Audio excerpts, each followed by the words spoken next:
Assalamualaikum warahmatullahi wabarakatuh. Perkenalkan, saya Asmaul Husna dengan NIM 202501402007. Saya dari kelas E. Di sini, saya akan mempresentasikan modul 3.4 tentang peningkatan perangkat keras komputer. Di sini, materi pertamanya adalah perangkat komputer, yaitu peningkatan perangkat keras komputer, upgrade motherboard, CPU, storage, peripheral, dan PSU. Yang pertama ada upgrade motherboard, yaitu mengganti motherboard berarti mengganti pusat penghubung semua komponen. Upgrade ini biasanya dilakukan jika memakai CPU atau RAM baru, mendukung teknologi baru, memperbaiki kinerja sistem secara keseluruhan. Yang kedua, ada upgrade storage, yaitu menambah atau mengganti hard drive atau SSD bertujuan untuk menyimpan lebih banyak data, meningkatkan kecepatan baca atau tulis, membuat backup atau OS tambahan. Yang ketiga ada upgrade peripheral. Peripheral seperti keyboard, mouse, dan USB device di-upgrade untuk kenyamanan penggunaan, meningkatkan produktivitas, mendukung kebutuhan khusus seperti ergonomis atau disabilitas. Dan yang terakhir ada upgrade PSU atau power supply. PSU perlu di-upgrade jika daya tidak mencukupi, menambah hardware baru, komputer sering mati mendadak, dan PSU yang baik menjaga kestabilan daya komputernya. Materi kedua adalah alasan peningkatan perangkat keras. Gambaran umum peningkatan perangkat keras komputer adalah peningkatan perangkat keras dilakukan karena kebutuhan pengguna terus berkembang, seperti tuntutan pekerjaan yang lebih berat. Selain itu, software terbaru membutuhkan spesifikasi yang lebih tinggi agar dapat berjalan dengan lancar. Perangkat keras baru juga menawarkan kinerja yang lebih cepat dan efisien. Dengan melakukan upgrade, komputer dapat digunakan lebih lama dan tetap optimal tanpa harus membeli perangkat baru. Kategori komponennya adalah kebutuhan pengguna berubah, software menuntut spesifikasi lebih tinggi, perangkat keras baru lebih cepat dan efisien, dan komputer perlu di-upgrade untuk daya tahan. Materi ketiga ialah upgrade motherboard. Gambaran umum upgrade motherboard yaitu motherboard adalah pusat penghubung semua perangkat keras komputer. Saat motherboard di-upgrade, komponen lain seperti CPU, RAM, dan PSU juga harus sesuai.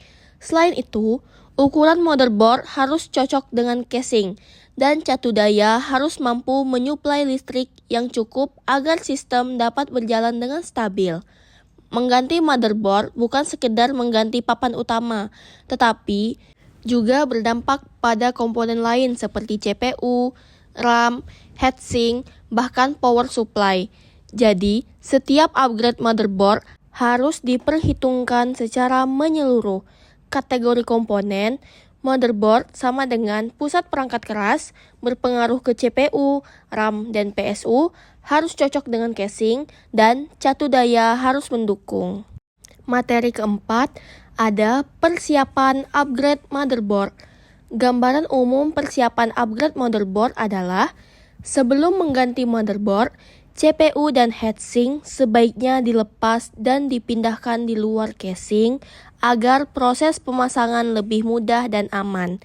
Gunakan alat anti-statis dan gelang anti-statis karena CPU sangat sensitif terhadap listrik statis yang dapat merusak komponen. Thermal paste lama harus dibersihkan agar tidak menghambat perpindahan panas. Setelah itu, oleskan thermal paste baru sebelum memasang kembali heatsink supaya pendinginan CPU tetap optimal dan mencegah adanya overheat. Di materi kelima ada langkah-langkah upgrade motherboard. Langkah-langkah upgrade motherboard yaitu pertama, mencatat dan memotret semua posisi kabel agar tidak salah pemasangan kembali.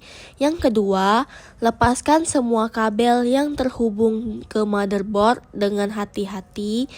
Yang ketiga, lepaskan kartu ekspansi seperti VGA atau sound card dan simpan di alas anti-statis. Yang keempat, perhatikan jenis sekrup dan standoff, terutama yang non-logam, karena berfungsi sebagai isolator listrik. Yang kelima, lepaskan motherboard lama secara perlahan untuk menghindari kerusakan pada casing atau komponen lain. Dengan catatan, dokumentasi sangat penting. Gunakan kamera HP untuk foto posisi kabel. Perhatikan sekrup non-logam karena berfungsi sebagai isolator. Kesalahan pemasangan bisa merusak motherboard. Yang keenam, setelah motherboard lama dilepas, identifikasi terlebih dahulu semua konektor pada motherboard baru seperti power, SATA, USB, dan panel depan. Yang ketujuh, ganti I/O shield lama dengan yang sesuai agar port belakang motherboard pas dan terlindungi. Yang kedelapan, pasang motherboard baru ke casing dengan menggunakan sekrup yang tepat agar tidak terjadi korsleting. Yang kesembilan, sambungkan semua kabel sesuai panduan motherboard supaya tidak salah pemasangan. Dan yang terakhir, pasang kembali kartu ekspansi seperti VGA atau LAN card dengan benar agar sistem dapat berfungsi normal. Dengan catatan, penggunaan jenis sekrup sangat penting.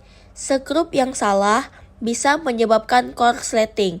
Semua kabel harus dipasang sesuai dokumentasi motherboard. Di materi ke-6 ada upgrade CPU. Gambaran umum upgrade CPU adalah upgrade CPU bertujuan meningkatkan kecepatan dan kinerja komputer. CPU baru harus sesuai dengan soket CPU dan chipset motherboard. CPU juga tidak bisa dipasang sembarangan. Jika tidak sesuai soket komputer, tidak akan menyala. Selain itu, catu daya atau PSU harus mampu menyediakan listrik yang cukup. Heatsink dan kipas juga harus kompatibel agar panas dapat dibuang dengan baik. Terakhir, penggunaan thermal paste wajib dilakukan agar perpindahan panas optimal dan CPU tidak overheat. Kategori komponennya ada CPU baru harus cocok, soket CPU, chipset motherboard, PSU daya listrik, heatsink dan kipas kompatibel, dan yang terakhir gunakan thermal paste. Materi ketujuh ada pendinginan CPU dan kipas casing. Gambaran umum pendinginan CPU dan kipas casing adalah pendinginan yang baik menjaga CPU tetap bekerja stabil. Kipas di bagian atas casing berfungsi membuang udara panas, sedangkan kipas di bawah casing menarik udara dingin dari luar. Arah kipas tidak boleh saling berlawanan karena dapat menghambat aliran udara dan meningkatkan panas di dalam casing. Suhu CPU harus rutin dicek melalui BIOS atau software monitoring agar tidak terjadi overheat yang dapat merusak komponen. Kategori komponennya adalah kipas keluar atas casing, kipas masuk bawah casing, jangan berlawanan arah, dan cek suhu BIOS. Materi ke-8, upgrade storage. Gambaran umum upgrade storage adalah upgrade storage dilakukan dengan menambah hard drive atau SSD untuk mendapatkan ruang penyimpanan lebih besar dan kinerja lebih cepat. Storage tambahan dapat digunakan untuk memasang sistem operasi kedua, menyimpan cadangan data atau backup, atau meningkatkan kecepatan akses file. Proses pemasangannya meliputi memasang drive ke slot kosong, menghubungkannya ke motherboard dengan kabel data, dan menyambungkan kabel daya dari PSU. Upgrade ini lebih hemat dibanding membeli komputer baru. Menambah hard drive tujuannya adalah ruang lebih besar, sistem kedua, backup data, dan kecepatan lebih tinggi. Langkahnya adalah pasang drive, kabel ke motherboard, dan pasang kabel daya. Materi ke-9 ada peripheral dan PSU. Gambaran umum peripheral dan PSU adalah upgrade peripheral dilakukan untuk meningkatkan kenyamanan dan produktivitas kerja. Keyboard ergonomis membantu mencegah cedera, mouse yang lebih baik mempermudah pekerjaan, serta perangkat khusus mendukung pengguna disabilitas. Jika port USB tidak cukup, dapat menggunakan USB hub atau kartu USB tambahan.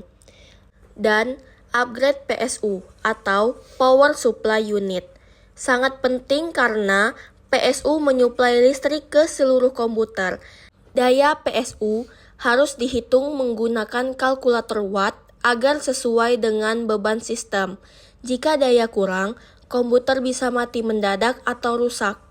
Pada server, digunakan redundant PSU atau dua power supply agar komputer tetap menyala bila salah satu PSU gagal. Dengan catatan, power supply adalah jantung listrik komputer.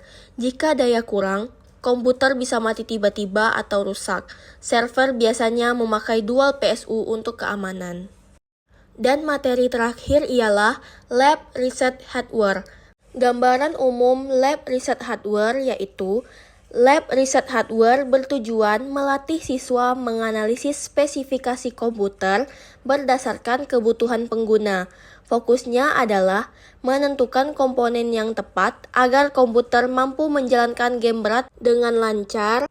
Siswa tidak hanya belajar mengganti hardware, tetapi juga mempertimbangkan kecocokan komponen, performa, dan biaya agar solusi yang diberikan efisien dan sesuai kebutuhan pelanggan.